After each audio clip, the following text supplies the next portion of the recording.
Good morning and welcome everyone to the Employers Health 2020 annual meeting. This is our first ever virtual annual meeting.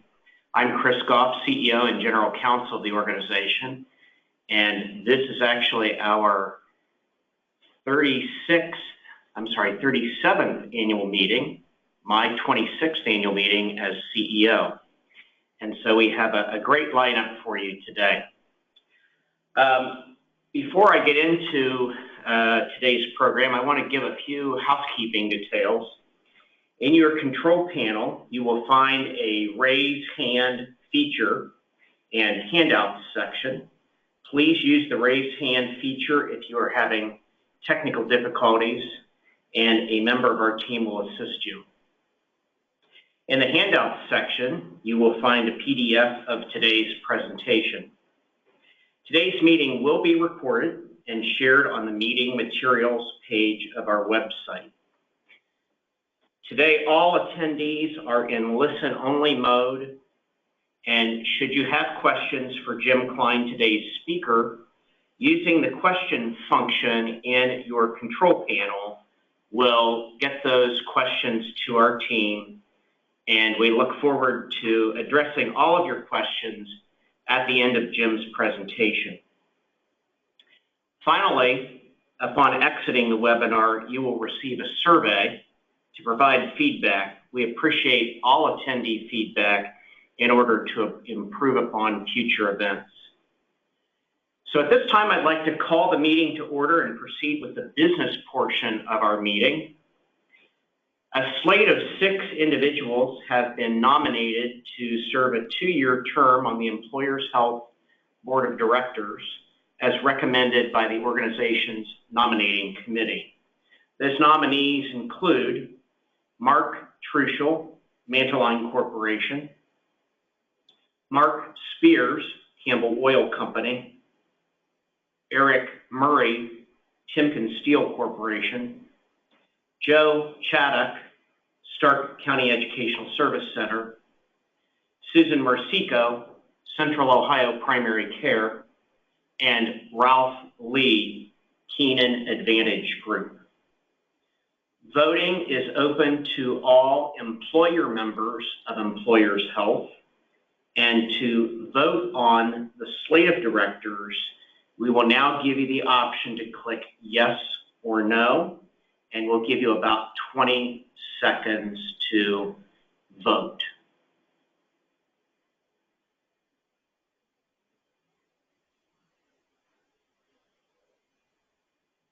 I will also mention during this time that many members did submit proxies. Those proxies gave the option for me to vote on those members' behalf, and I am submitting my vote affirmatively for all 6 directors. And it looks like the results are in, and we have a 100% affirmative vote for those 6 directors. So congratulations to those board members. Before I introduce today's speaker, I'd like to recognize an outgoing board member. Greg Troy is currently the chairman of our board and will be retiring from the board of directors effective December 31st. Greg has been a personal friend and colleague of mine for more than 20 years and a board member for 15 years, having served as chairman of the board for the last 5 years. I'd like to congratulate Greg and thank him for his leadership and thoughtful approach to having led the board as chairman for the past 5 years. Yesterday, Command Corporation announced Greg's retirement from Command as its Chief Human Resources Officer, effective January 31st, 2021. At the same time, the company announced Greg's successor, who will be Megan Morgan, and she will succeed Greg on February 1st, 2021. So our congratulations to both Greg and to Megan. At the end of Jim Klein's presentation today, Mike Stahl, our Chief Strategy Officer, will moderate a Q&A session, after which he will present the 2020 Excellence in Benefits Award, followed by an Employers Health update. Now for today's speaker. Jim Klein is president of the American Benefits Council, of which Employers Health is a member. ABC is a Washington, D.C. based employee benefits public organization. He regularly appears on major networks covering employee benefit policy and is often cited by the national media for his knowledge on healthcare topics. Jim serves on the International Foundation of Employee Benefit Plans Government Liaison Committee and was awarded the organization's Public Service Award in 2018. Jim is a graduate of Tufts University, holding a degree in bioethics, and is also a graduate of the George Washington University School of Law, where he completed his Juris Doctor. It is my pleasure to welcome Jim as he presents the 2020 presidential and congressional elections and what they mean for the employee benefits agenda. Welcome, Jim. Thank you so much, Chris, and welcome to everyone there. And my congratulations to you on so many years of success and you personally, the 26 years of leadership of this organization and how I've witnessed its growth and effectiveness and the high esteem with which all of you, given the work that you do, is held. And I want to a special thank you for your engagement with us, because as an advocacy organization here in Washington, D.C., you know, the strength of our message is based upon what we're able to demonstrate to the policymakers that employers are doing in the marketplace as the providers of healthcare coverage for millions and millions of Americans. And we often cite the great work of Employers Health and its members in those conversations with policymakers, and particularly this challenging year where you also signed on to a number of the communications that we've had to Capitol Hill and elsewhere. So valuable. So it's an interesting year that we have ahead. I'm looking for my advanced slide area. There it is, just popped up. So let's just jump right into it. And what I'd like to do first is take a few minutes and talk a little bit about the political landscape, because frankly, so much of what will or will not happen in the healthcare policy arena next year is going to be dependent on this landscape and how it still might shift between now and the beginning of July. First thing I would just say is that, as is commented by many pundits over the last couple of weeks, President-elect Biden's coattails were rather short, and although he was obviously, you know, leading in the polls, so were the Democratic candidates in Congress, but it didn't really come out that way. Of the 35 seats in the Senate that were up for election this year, the Republicans were defending 23 of them, the Democrats obviously the other 12. So looked at another way, the Democrats really had about twice as many opportunities as the Republicans did to pick up a seat from the other side. But as we know, right now they just are in a position of a net gain of 1.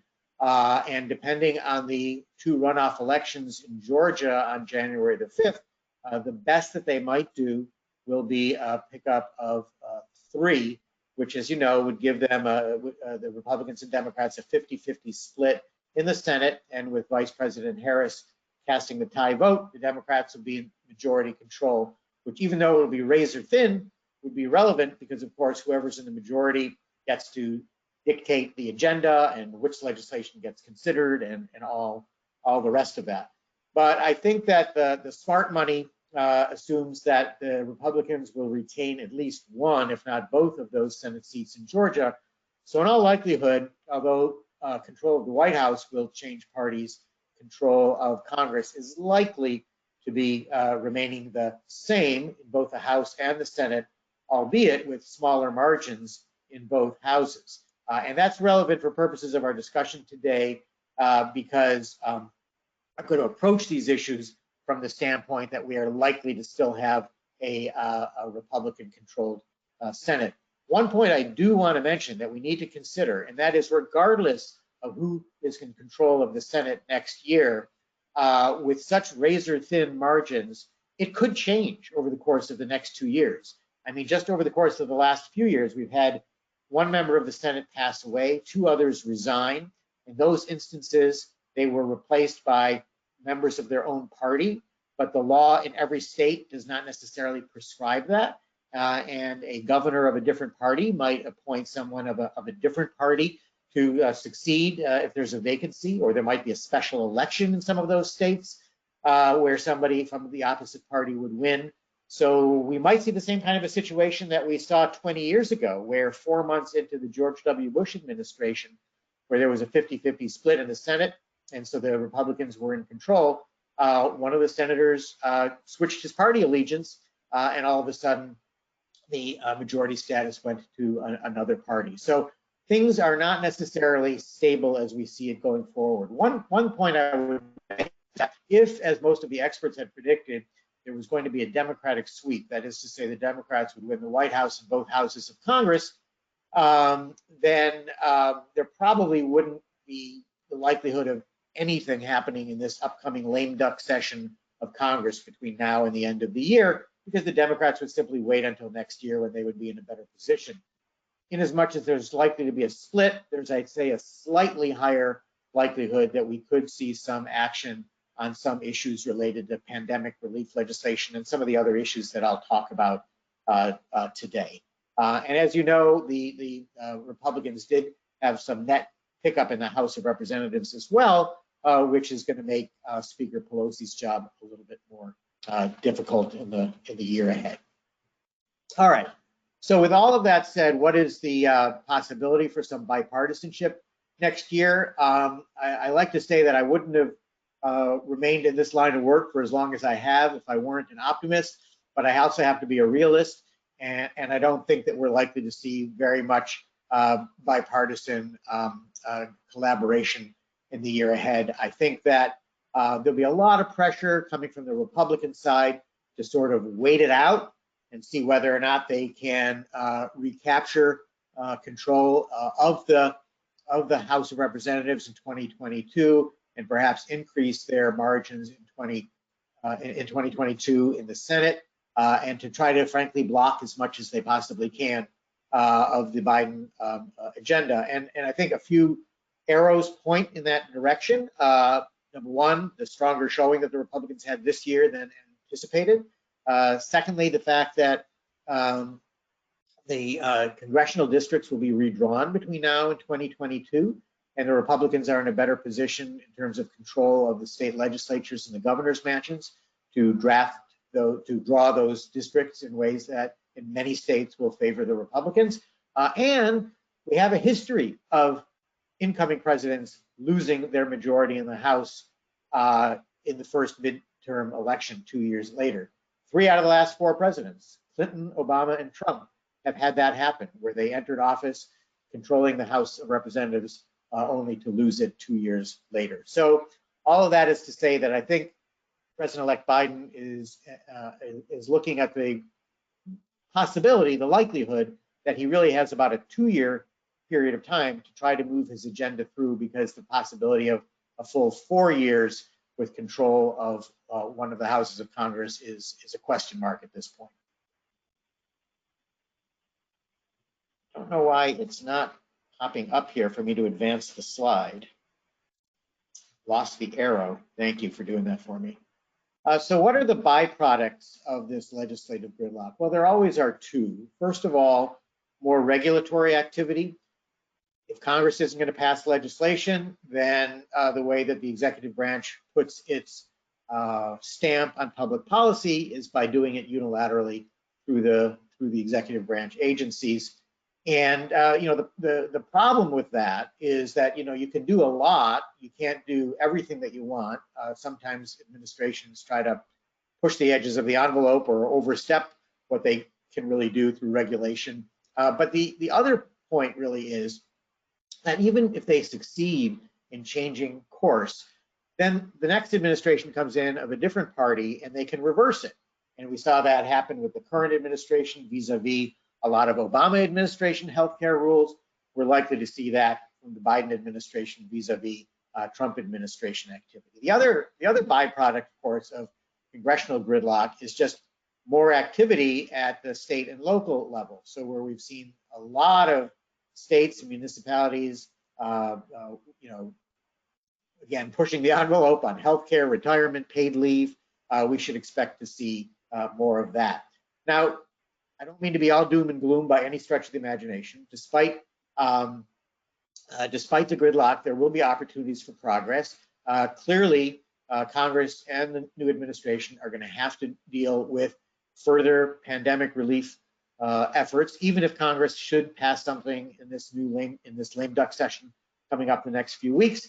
There's going to be more work to do both on the health policy front as well as the economic front, and that will create legislative vehicles for legislation of all sorts to be carried forward.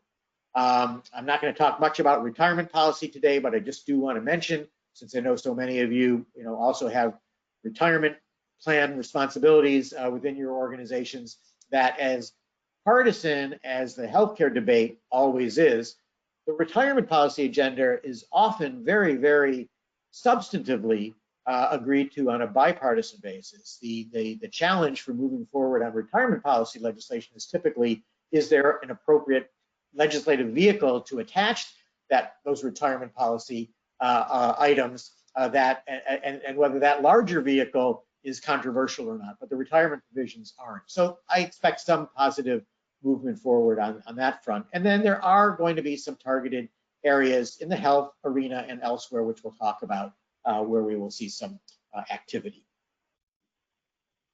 All right, so jumping more specifically into the guts, shall we say, of the health policy agenda. There's an organization, a national public opinion polling firm called Public Opinion Strategies. They've been doing election night polls every election since the early 1990s. And the last couple of elections in 2018 and again this year, we sort of piggybacked on some of their general nationwide voter polling. And these are actual telephone polls of confirmed voters, people who either voted on election day or prior to election day, and their opinions on a variety of different things. And so we added a number of employee benefit questions for them to ask in this nationwide voter poll. They do a lot of polling for NBC and Wall Street Journal. This particular slide shows not one of our questions, but one of their initial questions on sort of what are the one or two top priority issues for you, the voter. And unlike in 2018, where all the national polls showed that by far healthcare was the #1 issue, this year it did fall to number 4, as you can see on the list. But the really relevant point on this slide, I think, for our purposes, is that of those who indicated that healthcare was their top 1 or 2 issue, only 21% of Trump voters said that was the case.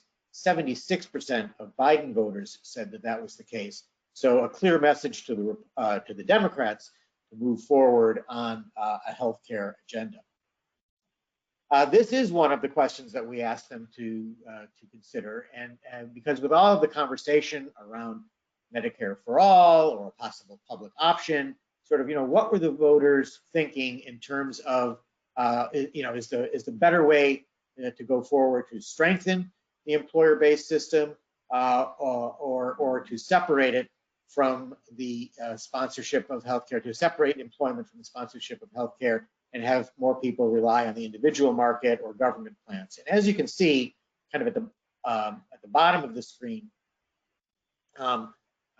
across the board in terms of who they voted for or whether they were Republicans, Democrats, or independents, by meaningful margins, they all said, we should strengthen the existing employer-based system. And across all age bands, if you look at the top, with the exception of the youngest voters, they also agreed that the employer-based system is the way to go. But very interestingly, what the message might be from those 18 to 34-year-old voters who, by a small margin, seem to favor separating the coverage of healthcare, provision of healthcare coverage from the employment relationship.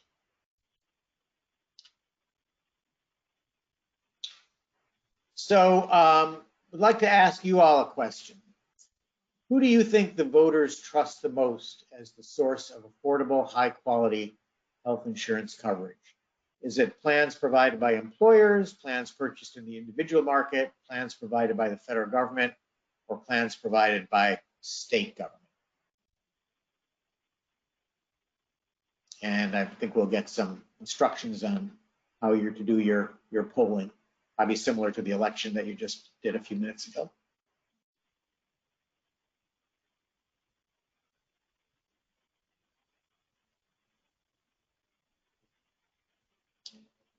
All right, 94% said plans provided by employers. Okay, move to the next slide if you would.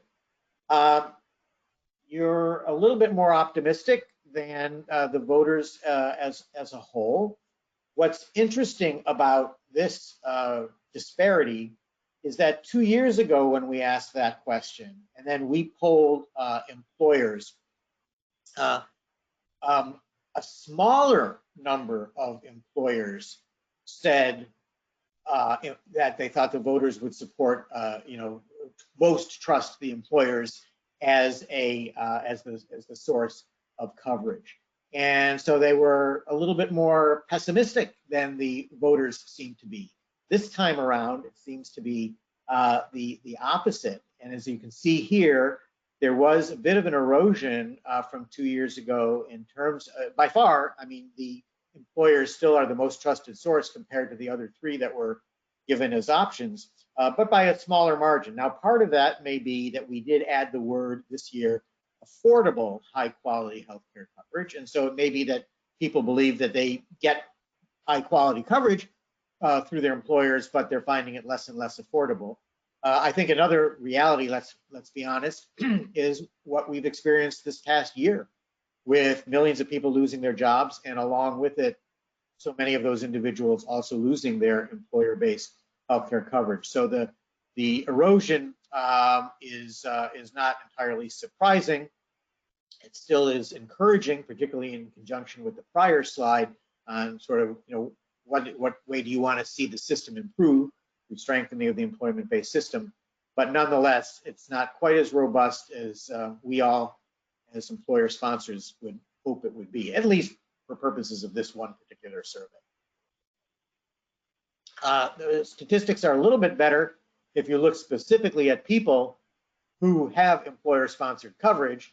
Unlike the 39% number that we saw a moment ago, it's 55% amongst those who have employer-sponsored coverage, and it's a little bit higher than that if you include people who actually have COBRA coverage, which obviously is a form of employer coverage, even if it's paid for by the individual. So those are encouraging numbers. All right. A lot of talk about what's going to happen with the Affordable Care Act next year. I think that before we can even begin to think about what Congress might do or what the Biden administration might do, we have to recognize that that is going to be largely dictated by what the Supreme Court decides to do. And for the third time in a decade, the Supreme Court has been asked to consider the future of, if not the entire law, then a portion of it. And this time they are being asked again to consider the future of the entire Affordable Care Act. They just held the oral arguments on the California versus Texas case last week. Brief background on that case: after the 2017 tax reform measure was passed by Congress that zeroed out the individual mandate penalty, about 20 Republican attorneys general led by the state of Texas brought suit to say that because the individual mandate is such an integral part of the ACA, that with it now being effectively a $0 penalty, it's unconstitutional now, and without it, the entire law must fall. The federal district court agreed with the plaintiffs. It was taken up to the Circuit Court of Appeals that also agreed. It affirmed the decision of the district court, but what it said was that the district court had been sort of far too expansive in saying that therefore, just because the individual mandate was unconstitutional, that therefore the entire law had to fail. And so they sent it back to the district court to determine, okay, which parts of the ACA must fall away if the individual mandate is no longer valid, and which parts can continue. At that point, the defendants of the law, because the Trump administration was refused to defend the lawsuit, so the Democratic, about 20 Democratic attorneys general had stepped in to defend the law. They made a tactical decision, which turned out probably not to be the best one. They decided to take it up on an expedited basis to the Supreme Court on the theory that Justice Ginsburg was still on the court, and so their likelihood of getting the Supreme Court to affirm the viability of the law would be enhanced. Obviously, she very sadly passed away, and the composition of the court that heard the oral arguments last week was different. So what's going to happen now? It's always a challenge to predict how the Supreme Court would react, although based on the oral arguments, it seems like even some of the potential critics of the Affordable Care Act had some really strong skepticism as to whether or not the entire law would fail. So basically, three things can happen here. They uphold the law, in which case it's sort of a green light to the Biden administration to move forward on its plans to simply build upon the ACA. They strike down the entire law, in which case there'll be enormous pressure amongst Democrats not to simply like redo the ACA, but to say, hey, we looked at that, tried that, what good did it do us? 10 years later, the whole thing was undone by the Supreme Court.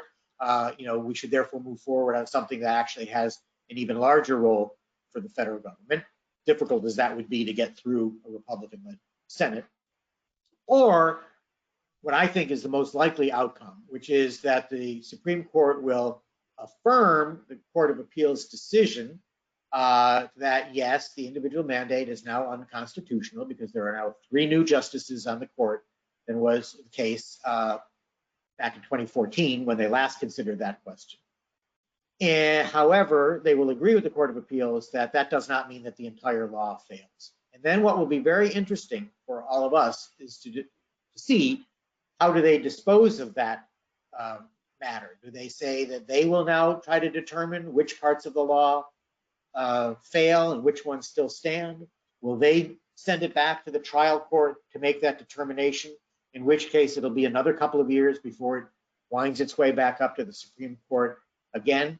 And specifically from the perspective of the employer system, what would this mean if they strike down the individual mandate and say it's unconstitutional for the employer mandate? After all, the employer mandate is actually called the shared responsibility penalty, if you remember.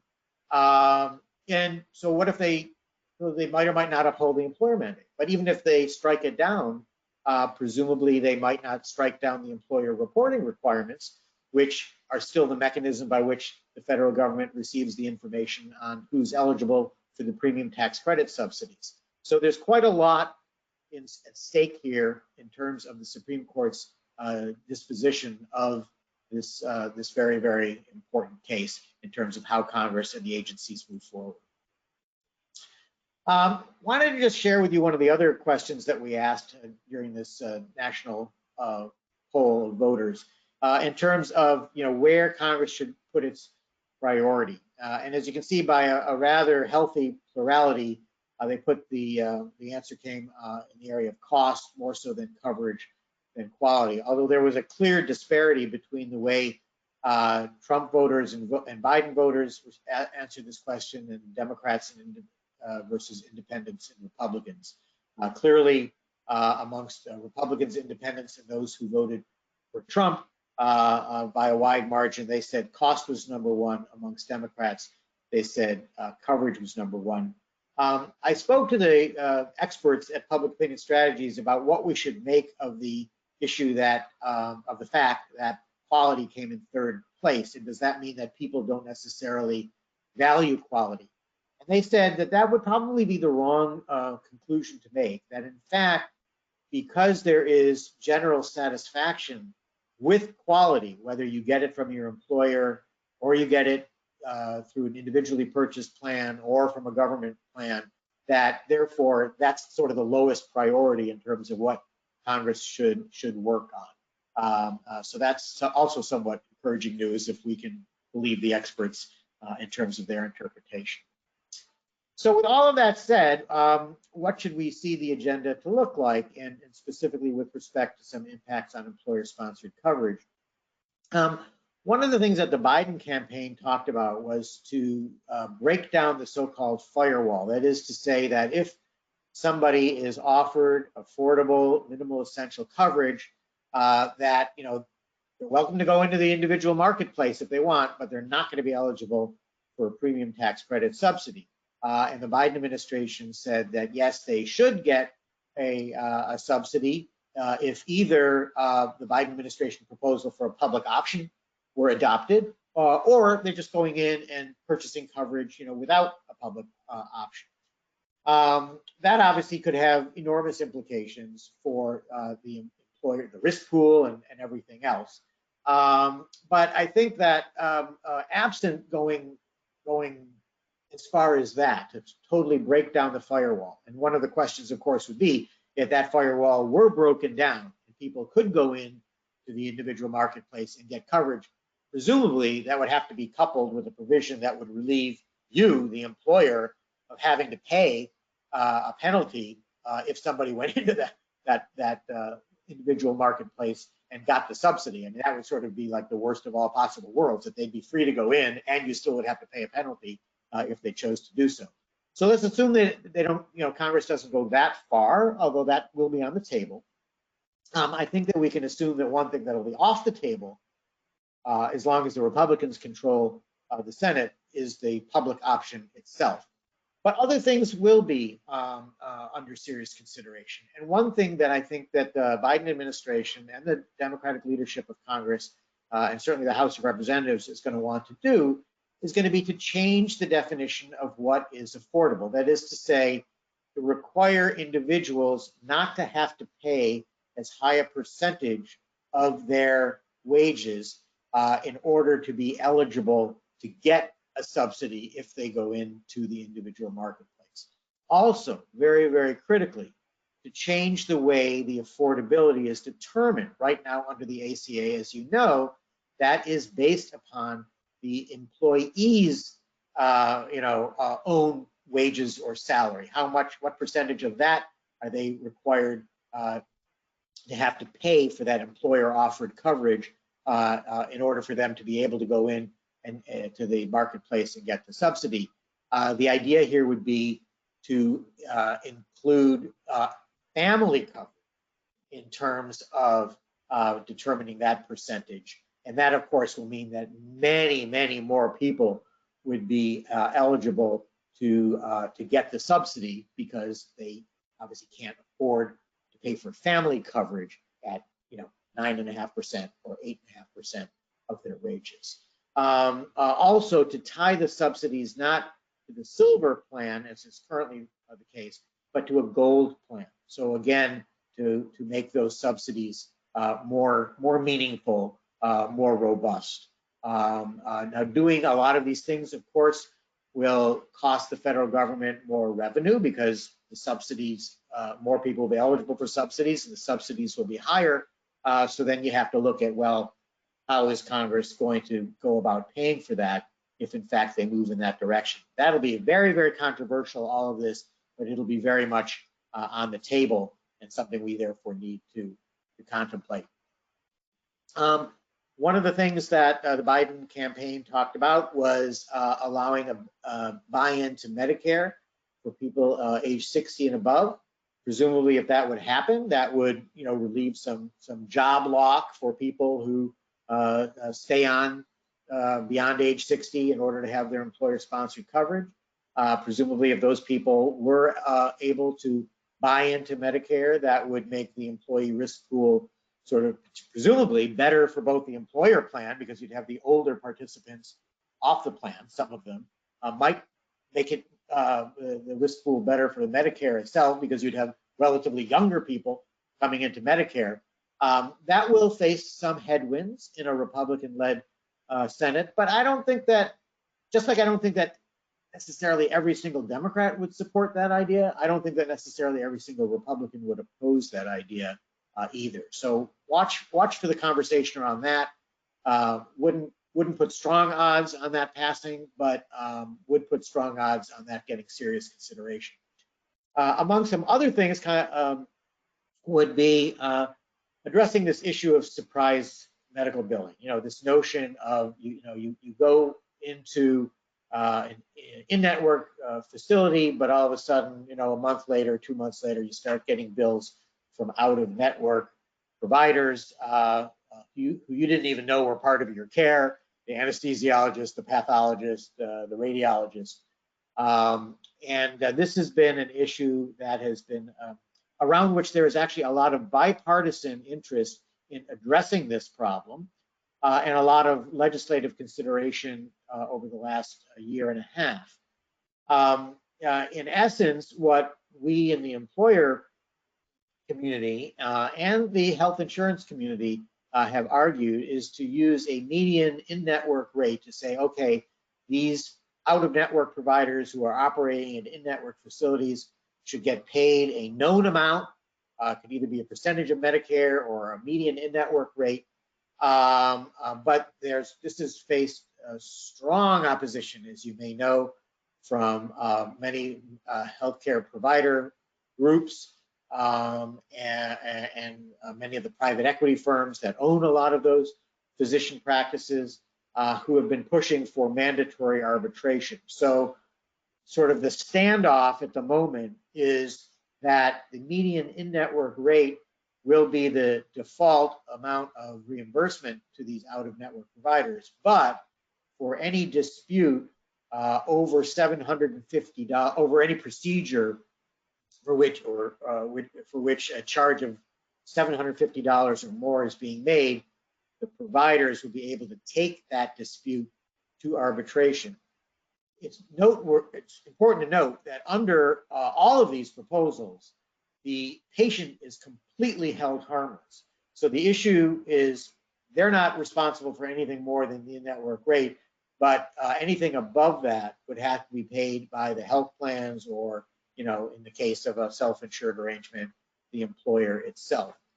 There is a small but decreasing chance that this issue will be addressed during the lame duck session of Congress. The leading champion of this surprise billing, quote unquote, fix is Senator Lamar Alexander from Tennessee. He's retiring this year, and this is sort of on his wish list of things to get done before the end of the year. He is a Republican. He's the chairman of the relevant committee in the Senate, but there's a lot of sentiment amongst Republicans in Congress, both houses of Congress, that this whole approach to this median in-network rate smacks of sort of government price setting, and so it's probably not going to get over the hump this year, but it's definitely going to come back next year as this problem persists. In the area of transparency, Biden campaign and the Democrats haven't said much about it. The one thing that I would say here is, as you know, just a couple of weeks ago, the current administration released 600 pages of proposed rules around transparency, most of which seems to be sort of, you know, positive in terms of requiring greater transparency on the part of healthcare providers, some additional responsibilities on the part of employers as well. This is one area where we do not expect an incoming administration to try to go back and withdraw the prior administration's rules. I think that these rules are likely to get finalized, albeit perhaps with some modifications. Don't think that this will be at the top of the agenda for the Biden administration, but I think you need to take a serious examination of those transparency rules because it probably is going to be embraced. On the area of prescription drugs, I only have one bullet point, but I could have had about 10 slides. So let me just talk about a few of the things that are going to be in play because this is always such an important area.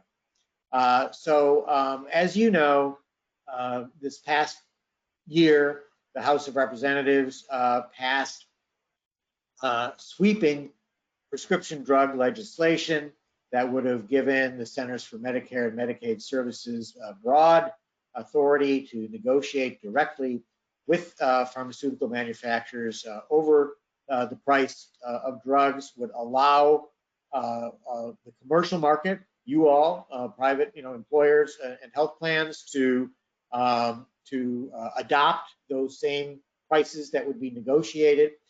There also was legislation, although it didn't, it only got out of the committee in the Senate, did not ever get full Senate consideration, not to allow direct negotiations, but to enable some marrying up of prices with the average price that is for the same drugs that exists in 6 other countries, kind of use that as a benchmark against which prices could be put forward here in the United States.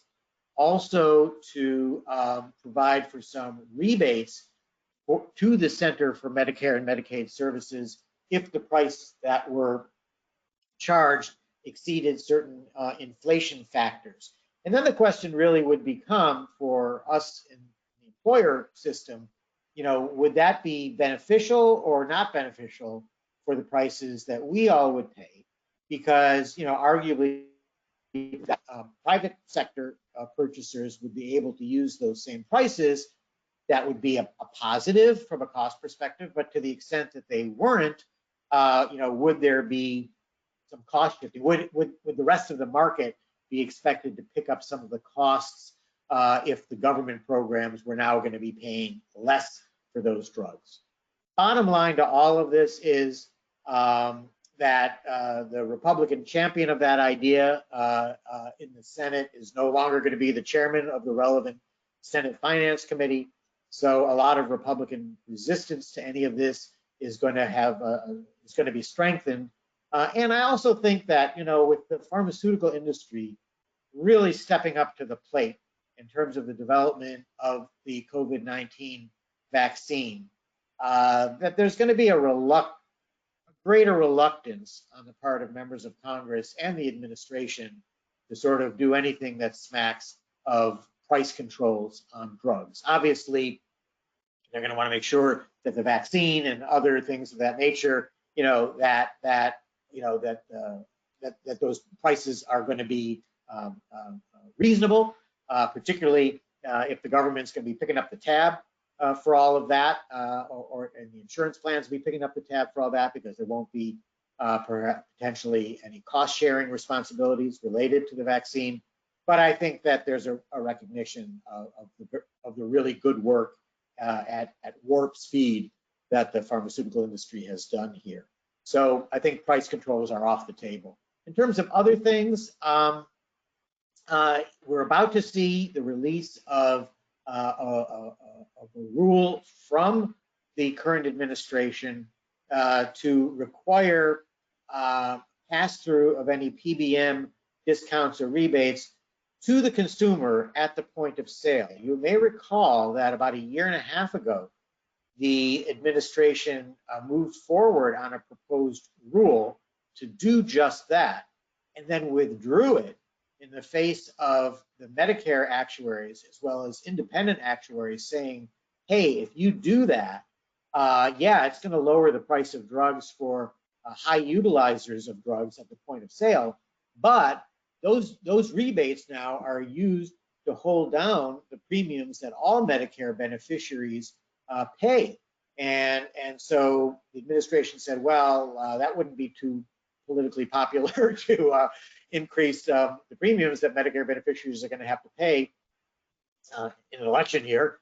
So they, a few months ago, issued a new directive to the agencies to move forward on this proposal, as long as they can do so and make it and demonstrate that that doing so will not increase premiums. So it's going to be very interesting to see in the next week, couple of weeks, when this rule is released, how they go about saying, yes, the rebates may be passed through to the point of sale, but in doing so is not going to increase the premiums for Medicare participants. This rule is only applicable in the Medicare system. However, there is legislation that would do the same thing in the commercial market. So if this rule goes through, very interesting to see how Congress addresses the same issue. The administration could not unilaterally do that for the commercial market, but Congress could. So lots to be looked at there. The one other thing in the prescription drug area to keep your eye on is this perennial issue of allowing importation of drugs on the argument that, coming in from Canada, those drugs would be less expensive and so forth. There's always been bipartisan interest for that. So that'll get discussed again. Again, whether or not that makes it over the finish line is a little bit unclear at the moment. In the time remaining, I want to say just a few quick words about some other benefit issues that are interesting, particularly since these things tend to get wrapped up, with healthcare benefits. We asked the same question in that election night poll on the retirement side, and as you can see, the trust in you all as a source of a secure retirement is somewhat higher than the trust in employers as the source of high quality, affordable healthcare coverage. And in fact, unlike on the health question, where it got eroded from 2 years ago, it actually got enhanced from 2 years ago on the retirement side. I don't know why I keep losing the button here to allow me to advance the slides. It's the little computer gnomes are playing tricks here with me.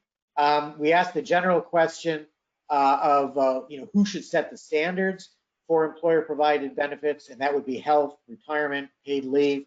And as you can see, very consistent from 2 years ago when we asked the question in terms of whether or not almost all the statistics are the same, with the exception that there was erosion amongst Republican voters in terms of last time around, they thought the federal government should be the source of setting those standards, and this time by a 5% margin, they said that the state governments should set those rules. On the issue of paid leave, for those of you who have that in your area of responsibilities, kind of a different answer than we got on health and retirement, almost evenly divided, 47% who say that employers should be the source, and combined between state and federal government, 45% who say the government should be the source of determining that you get an adequate amount of paid leave.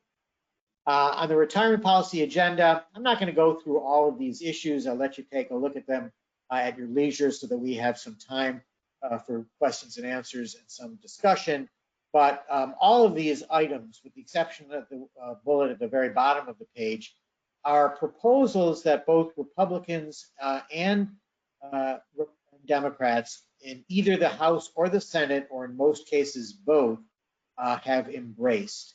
And so we should expect to see a number of these ideas looked at very seriously and to get some serious consideration. Again, whether or not they're actually enacted will largely depend on whether or not Congress can come together and agree on some kind of a tax bill, which would be the vehicle to carry these ideas forward. In terms of other benefit issues, these are all matters that I think have moved to the top of the agenda in large part because of the pandemic. Paid leave certainly is the case. There was, a paid leave mandate under the Families First Coronavirus Relief Act immediately after the pandemic struck for employers with 500 or fewer employees. There's been a move to try to expand that for employers with more than 500 employees. I think that to the extent, God willing, that the vaccine starts being introduced and more people are able to return to work, and life begins hopefully to return to normal over the course of the next several months, that some of the political momentum for expanding paid leave at the federal level will abate somewhat. However, that will continue to be an invitation for the states and the municipalities to move forward on paid leave. And for multi-state employers, that presents a real problem. we've been working on some efforts to try to say, hey, look, if there's going to be we need to have a paid leave standard, but it needs to then preempt all of those state and local laws, unlike what the Democrats are currently pushing, and which I expect will get through the House of Representatives and get bottled up in the Senate, and that is the idea of a federal paid leave policy.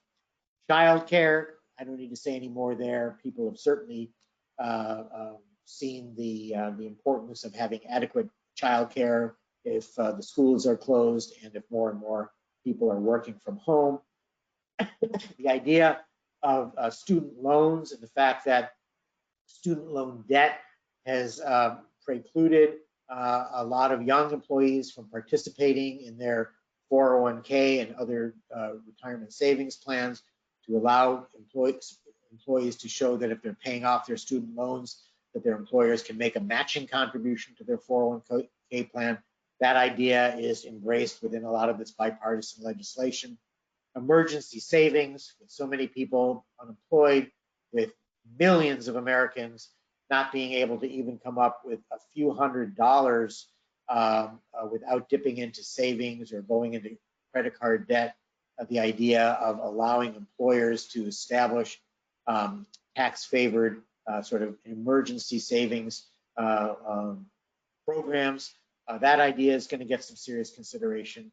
And of course, with so many people, largely women, serving as caregivers, either generally or for people who are ill as a result of COVID-19, the idea of allowing caregivers to put aside some money for their retirement if they're going to be removed from the traditional workforce for a period of time, and maybe some greater catch-up contributions for those individuals as well. So to wrap it up here, all of these things, the health area and all these other benefits, are only going to move forward to the extent that they can be paid for, unless the new administration and Congress is going to say we need to do these things and not come up with offsetting revenue. The largest expenditure in the entire federal budget is the expenditure associated with what we all do here, employer-sponsored health coverage. The federal government estimates that it will lose $3.1 trillion over the next decade as a result of the fact that we all enjoy, and millions of Americans enjoy, tax-favored employer-sponsored healthcare coverage. Now, we believe that some of the assumptions that underlie this number are faulty, but this is the number that the government uses. And so what are some of the ideas that might get put forward, therefore, to extract some revenue from employer-sponsored healthcare coverage? Well, I think one of the things that the Democrats might look at, the Republicans have always been skeptical of this expenditure, but one of the things that the Democrats might do if they want to raise some revenue is not sort of reenact the Cadillac tax that would have imposed a tax on expensive plans, but rather impose a tax on wealthier individuals on the value of their employer-sponsored coverage, along the lines of the proposal that Hillary Clinton made the first time she ran for president back in 2008, where she said that any individual earning over $200,000 or a couple earning over $250,000 should be taxed on the value of their employer-sponsored coverage, regardless of whether that was a very generous, rich plan or just, a less generous healthcare plan, but that it should be imputed income. So that idea may come back. Bottom line, last point I want to make here is that even if the assumption is wrong in terms of this $3.1 trillion of lost revenue to the federal government, one of the things that we did is some analysis to say, okay, federal government, we don't agree with you that it's really that much lost revenue, but it's a big number. No one can dispute that. So what are we as a nation getting for this big investment that we're making in employer-sponsored healthcare coverage? And what the data show is that for every dollar that the federal government loses in foregone tax revenue because of the tax-favored treatment of employer-sponsored health coverage, you all on average, are spending $4.45 in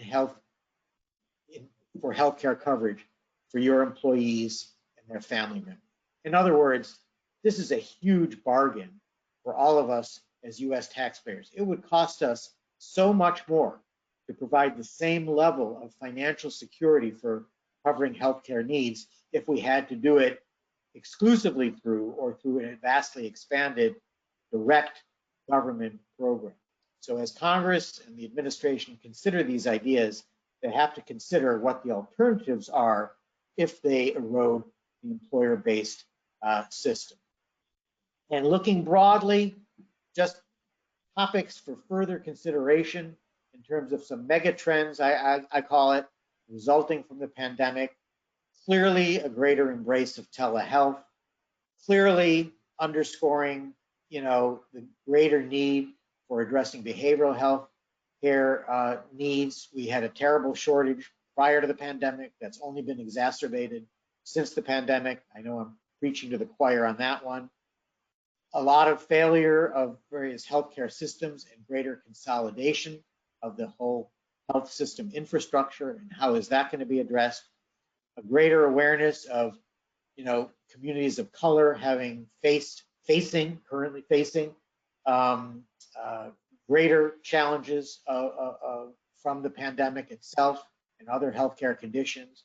So the whole idea of social determinants of health really rising much higher on the policy agenda, and just the role of you all as public health enterprise. I mean, what's going to happen now when fortunately the vaccine is available? What is going to be your responsibilities, not just for testing or application of the vaccine, which would be a traditional, government public health responsibility, but one that you may all now be responsible for, if not actually doing, then potentially paying for. And there's the changing role, therefore, of benefits professionals in this whole arena, beyond the design and operation of benefit plans, but really in the engagement in terms of functions like back to work, testing, and things of that nature.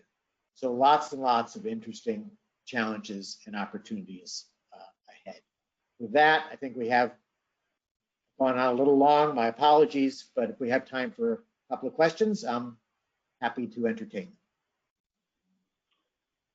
Yeah, thanks, Jim. Appreciate it. We do have a couple of questions, and we'll try to get at least one in here. I know that the council, in the emails I get periodically, will talk about state level initiatives that are going on. We have a number of clients. What initiative? I'm sorry. State level initiatives. State initiatives, yeah. Yep. So we have a number of clients who are governmental entities from different states. So I'm curious if you see any broad trends across states in terms of legislative or regulatory actions that are being brought up in state legislatures.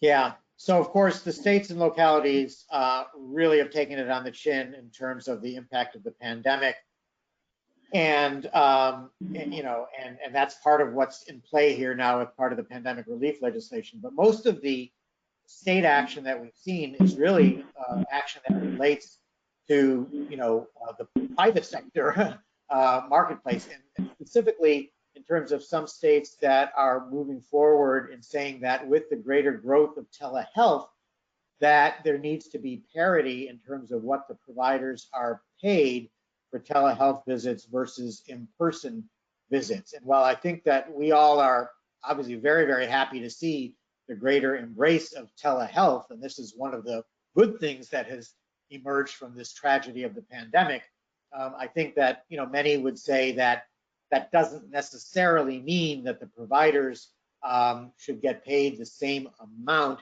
just given the amount of time and other resources that is devoted to telehealth visits versus in-person visits. So that's a big area that we're going to see continued controversy.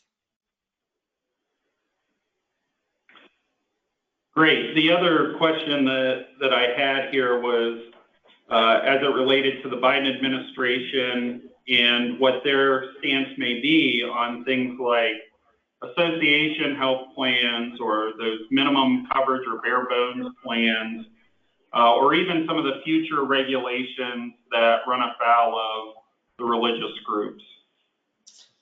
Yeah. On the first one, on the association health plans, you may have seen that there's the rules that the current administration put forward have been tied up in litigation. At the federal district court level, the Department of Labor lost, so those rules pushed back. It'll be interesting to see what the Court of Appeals does. If the Court of Appeals should uphold the district court in basically invalidating the rules, my expectation is that the incoming Biden administration is not going to push forward on those association health plan rules. If on the other hand, those rules are upheld, they'll have to make a decision. I don't think this is a particular priority of theirs, but they'll have to make a decision in terms of whether or not they're going to move forward on trying to kind of doing the same thing that the Trump administration did under the ACA being challenged, deciding not to defend the law. You know, is the incoming administration going to try to defend these Trump administration rules? And my guess is that they wouldn't. Another factor to consider is that the very possible new chairman of the Senate Health, Education, Labor, and Pensions Committee is maybe Senator Rand Paul, who is a big fan of association health plans, and may try to move forward, at least in the Senate, with some legislation to expand their availability. Again, these are things that have not been all that warmly embraced on the Democratic side of the aisle. In terms of more bare bones plan, short-term limited duration plans, I would expect the Biden administration to pull back on the current administration's action that expanded these short-term limited duration plans from a 3-month period to a 3-year period. I think they'll want to go back to making those short-term plans truly short-term. Religious issues, a lot of those were resolved in the Affordable Care Act. The current administration has a lot of support for healthcare ministries that, again, won't be quite as warmly embraced by the new administration, I would think. One issue that could arise is that if Congress decides to move forward on some kind of COBRA subsidies for furloughed and laid off employees, as was included in the House-passed HEROES measure, which was the pandemic relief legislation that the House of Representatives passed this past May, there will be anti-abortion Hyde Amendment objections that will be raised by the Republicans. So that will be an area of controversy over religious issues. So those things could potentially be in play as well. Great. Well, thank you, Jim. We really appreciate you spending time with us today and sharing your insight and expertise, and really appreciate you sharing this with all of us. So thank you again. It's always a pleasure to be with you, and just again, congratulations to you all, not just Employers Health, but of course, all of its members on the unbelievably important work that you do. Thanks so much. Great, thank you.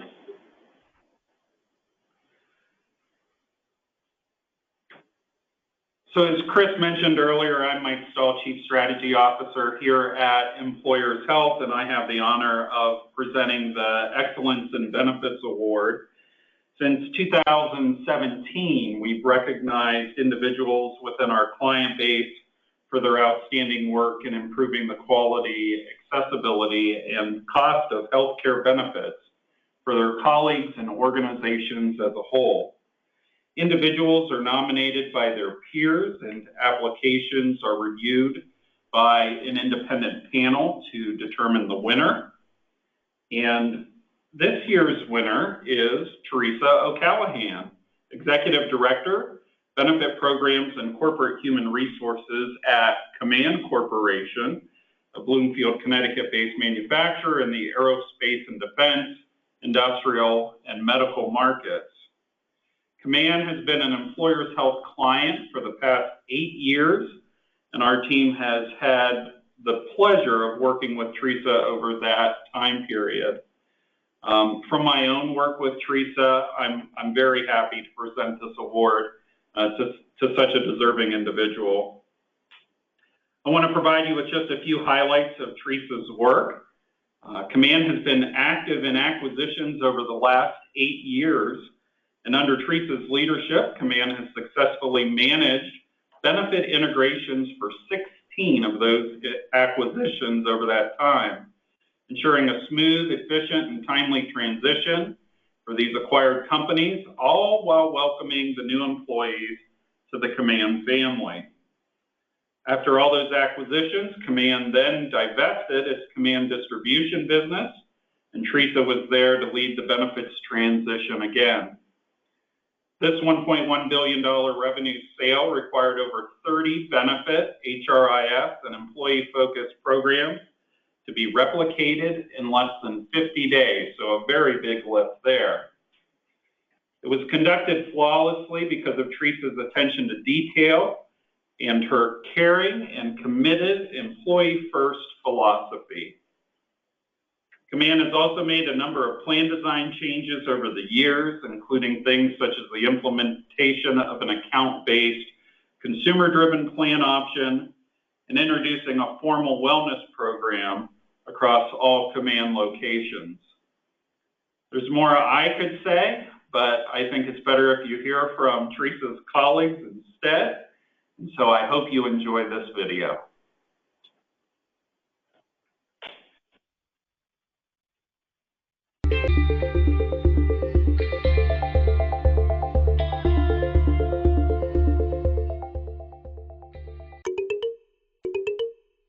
When you think of Teresa O'Callahan, you think of leadership and the role model that she is, in the not only the sense of accountability that she brings, but that the view that she looks at her team and the organization that she serves. She is a founding member of our Women Advocating Leadership at Command resource group, and important for her is to make sure that employees become developed and they become challenged, and they really are a contributor. Teresa's an incredible leader, and what I admire most about her is her ability to take on challenges. No matter how large the project or task at hand, she remains focused and motivates her team to drive towards success. You know, Teresa's a great employee because of the combination of experience, knowledge, teamwork, both internal and external, and compassion that she brings to her role. Every day, what she does touches all of our employees and their families, and she takes that very seriously. So we work with benefit professionals across the country, and one thing that they all have in common is how busy they are. Many benefits teams are short-staffed, and they're running from meeting to meeting, call to call, a lot of different priorities. Something that really sets Teresa apart in my mind is that she truly is a maximizer. She is very deliberate and is always prepared for meetings. She comes in with a list of things that she wants to accomplish, and she sets about doing that quickly and efficiently. I'd say what sticks out most is that when I'm with Teresa walking the halls at Command or in the Command cafeteria, I'm amazed at how often she is stopped and thanked for something she's assisted with. I'm truly impressed that she always seems to know the employee's story and their situation, as well as the names of their family members and, of course, of all their pets. We've also had a year of where we've worked with cancer patients. And as Teresa put her team together, they came up with a great suggestion that during treatment, the employees or the families that are being treated would benefit by a Command care package. And the team put together a variety of items that people would need as they would go into the clinics to have chemotherapy and their treatment.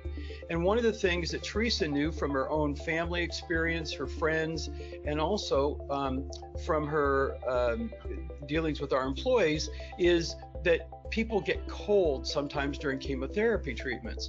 So we created a Command blanket that we put into the care package. And we had so many great letters of thanks that the blanket meant a lot to people. And therefore, we called it the Teresa Touch. She's been extremely supportive throughout my career, and when I had my daughter in 2017, she truly understood what it was like to be a working mother. Teresa has provided me the support and mentorship to be successful in my role and enabled me to continue growing my career as a working mother. She emphasizes that every employee has a story.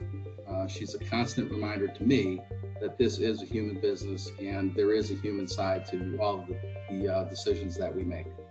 The quality that I admire the most about Teresa is her passion for the Command employees. I recall a vendor summit that I attended several years ago where Command had summoned their vendors to have a discussion about mental health, and they were really at the forefront of that conversation. I know many other employers around the country are now dealing with that difficult issue. And Teresa played a video of a young man who struggled with mental illness and his journey. And at the conclusion of the video, she looked around the table at the 20 to 25 of us seated there, and she said directly, "I have a lot of great resources around this table. Now, how can I utilize those to make sure that people in my population aren't hurting like this young man?" When I think about how Teresa and her team have helped us to think about and introduce some new approaches and new benefits, new resources for our employees, I think back. There was a very famous ad from E.F. Hutton. When E.F. Hutton talks, people listen. I think that when Teresa and her team talk, people listen. Out of all the leaders I've worked with, Teresa stands out as someone who really drives excellence from her team. She really motivates and enables her team to continuously improve processes and employee programs year over year. Managing vendors can be a challenge. Something that I've always been very impressed with Teresa is how cognizant she is of figuring out the reason why something might have went wrong. She's very quick to find an underlying problem and working diligently with the vendor to try to correct that problem. Teresa takes her role very seriously, but does have a great sense of humor and does a great job of balancing both. She has an uncanny ability to lighten the room with a story about her family or her dogs that seems to set the right tone of any meeting. Teresa's interesting because, one of the things that always surprises me is that she's so surprised when we recognize her and her team for the incredible job that they do. It's almost as if somebody comes and sees a package under a tree on Christmas morning and they don't expect it.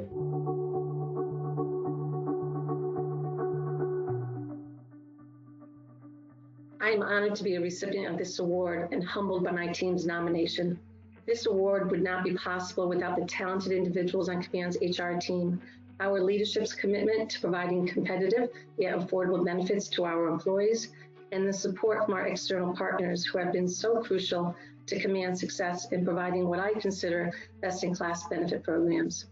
These partners include the C.M. Smith Agency and our account management teams at Cigna, CVS Health, Reliance Standard, Humana, Employers Health, B-Swift, and many more. My many thanks to Employers Health Coalition for this recognition and the award. Thank you.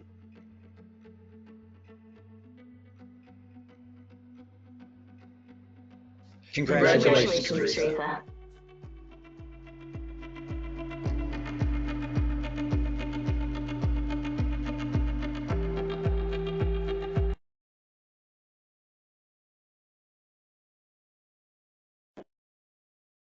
So again, congratulations to Teresa as she joins in an outstanding class of recipients of this award.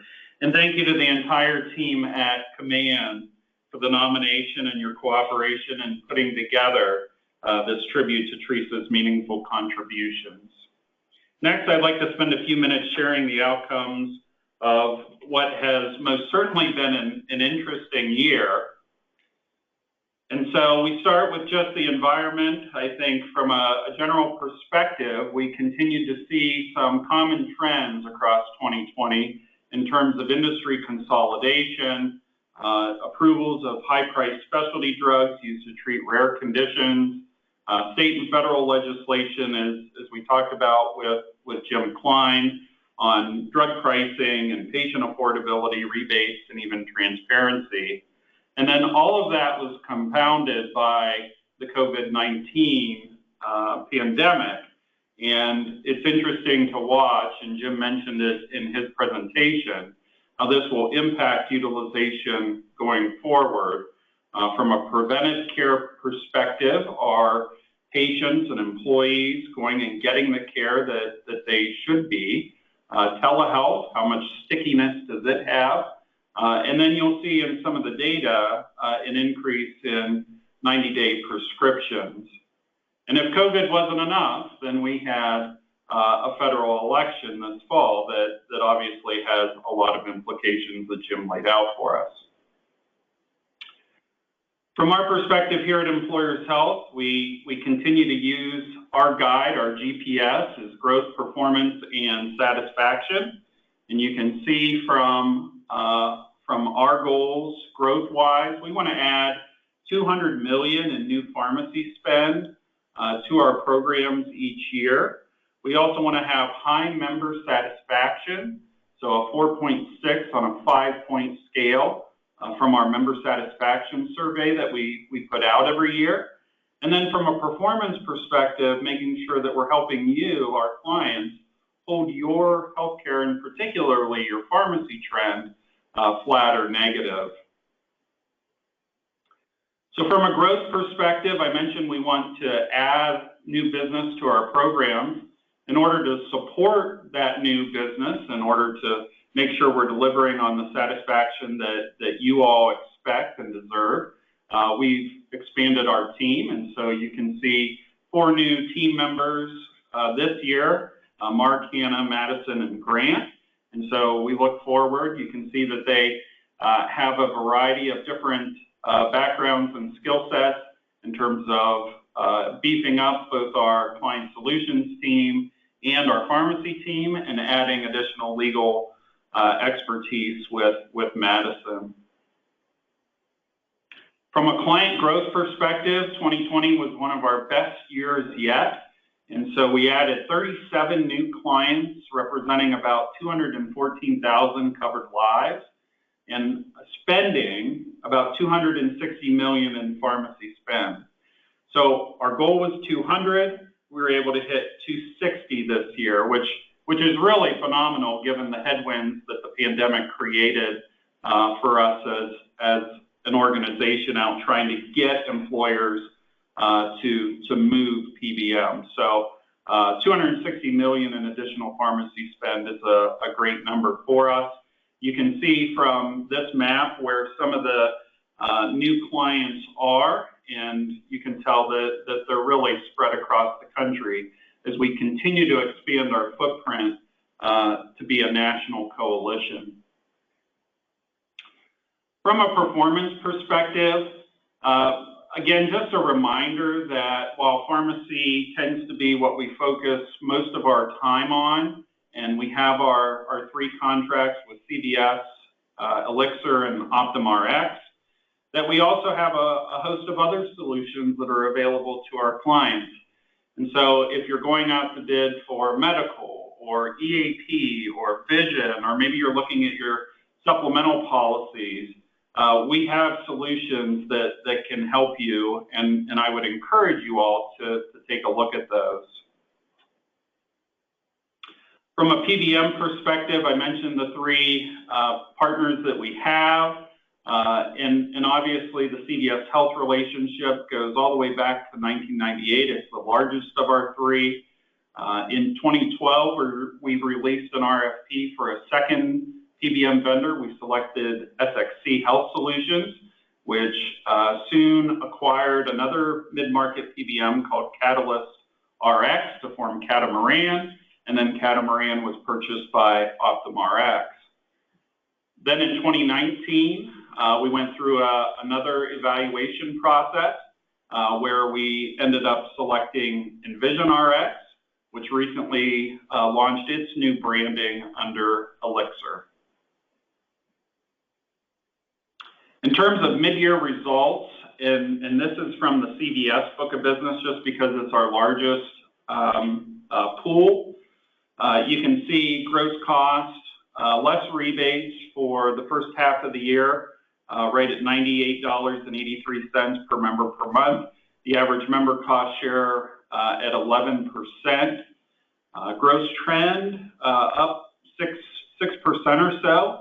What I would remind you about that trend is that one of the things that the pandemic created was a pull forward of utilization. So you had a lot of people who in March, April, went out and got 90-day prescriptions, whereas they had previously been getting 30 days at a time. So the effect of that was it pulled some of the utilization and pulled some of the cost forward. And so when we're only comparing the first half of the year from 2019 to 2020, we tend to get a little bit higher trend than we normally would see. So we expect that to flatten out a bit as we move forward. And depending on what happens here in the next month or so, we could see another pull forward of utilization going forward. Brand price inflation at a little over 12%. Generic price inflation on the whole negative. So that's a good number to see. And then the last piece that I'll mention on here, 87.8% is our generic dispensing rate. So that's the percentage of the time that a generic is filled when you look at all drugs dispensed. So 87, almost 88% of the drugs going out the door are being filled with a generic drug. In terms of the top 5 specialty classes and the top 5 classes overall, no surprises here in terms of what's driving cost. And when you look at the top 5 therapeutic classes, you can see anti-diabetics and also the anti-inflammatories continue to lead the way. They're at about $20 per member per month for both classes. We talk a lot about how we define value as better outcomes, better experience over lower cost. How do we get to improving value for our clients? Through prudent contract management, through service excellence, and then by being innovative in terms of utilization management strategies that we put forward. So market checks continue to be a big tool that we use to help control costs.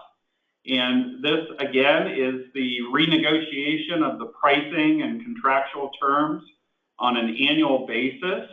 And you can see the results over time.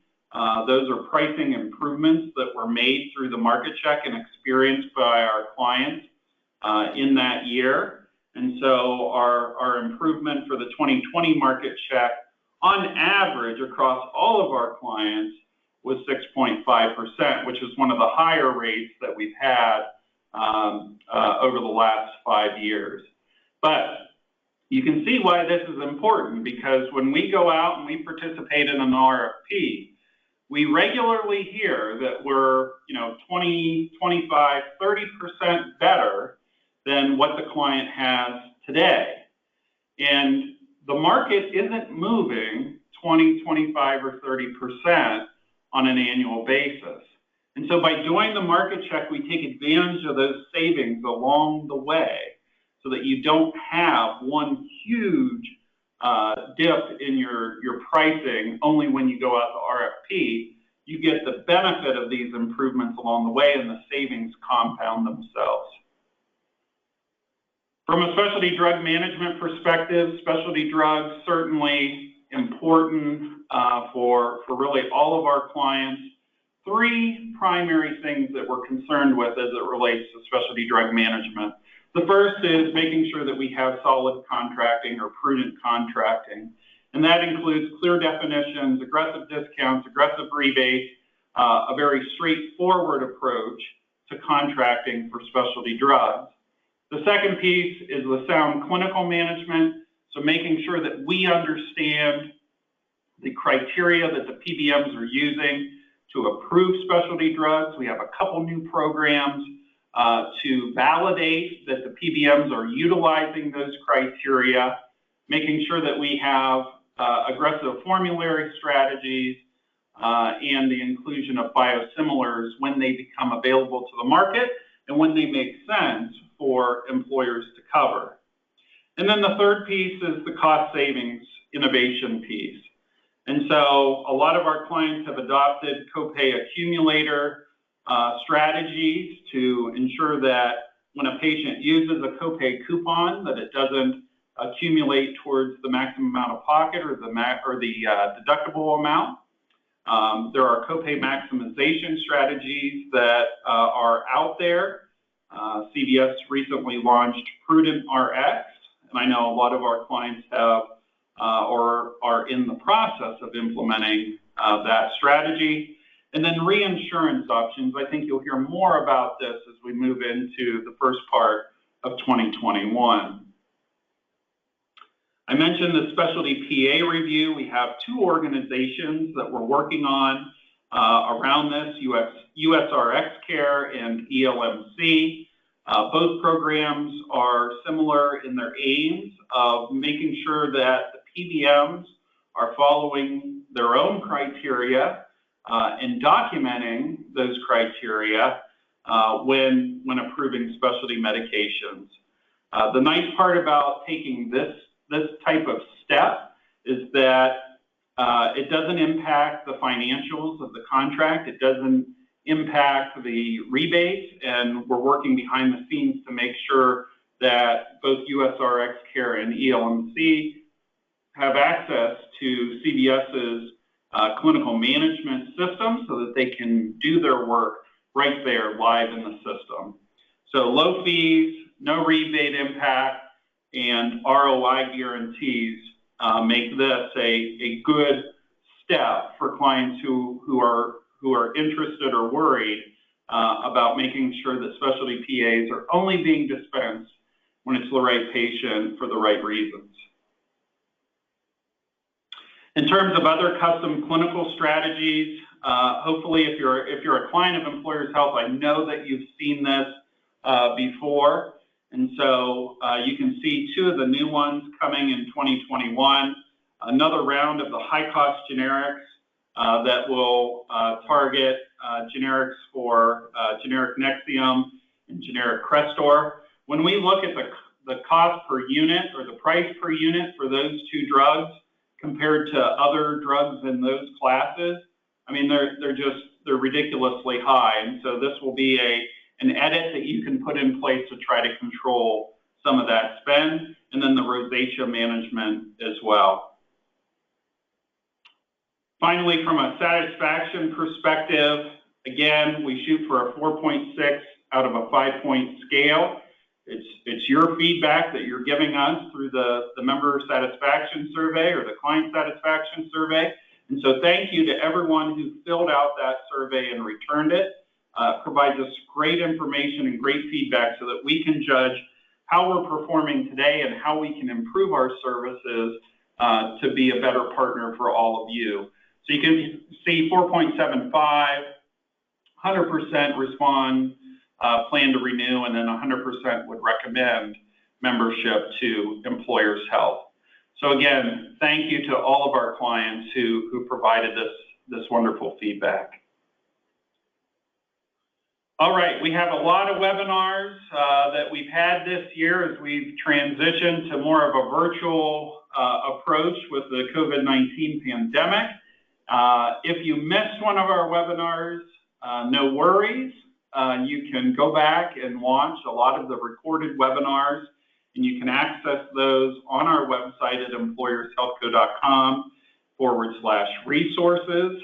We'll have a whole host of new webinars coming to you after the first of the year, and so be on the lookout to register for those.